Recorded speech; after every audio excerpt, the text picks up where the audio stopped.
जय हो भोजपुरिया समाज। तो दोस्तों मैं लेके आ गए हूँ आप सब के बीच में एक बहुत ही अपडेट और धमाकेदार न्यूज़। तो दोस्तों आप सबसे यही कहूँगा, आप सब लोग वीडियो को पूरा अंत तक देखना और दोस्तों इस चैनल को भी अपना प्यार और आशीर्वाद दीजिए। तो दोस्तों ये न्यूज़ है खेसारी लाल यादव को लेकर, तो दोस्तों आप सब लोग पूरा वीडियो को ज़रूर देखिएगा।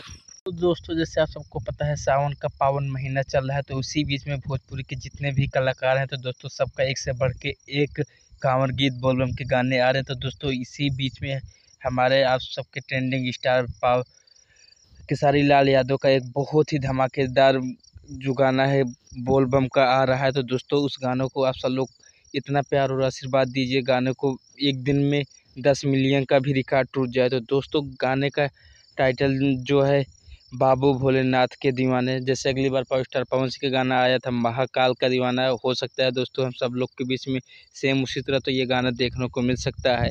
दोस्तों ये गाना गाया खेसारी लाल यादव ने और साथ में अंतरा सिंह प्रियंका ने। तो दोस्तों गाना बहुत ही धमाकेदार है। तो दोस्तों गानों का आप सब लोग अपना प्यार और आशीर्वाद जरूर दीजिए। तो दोस्तों मिलते हैं नई वीडियो का अपडेट लेकर। तो जय हिंद, जय भारत, जय हो भोजपुरिया समाज।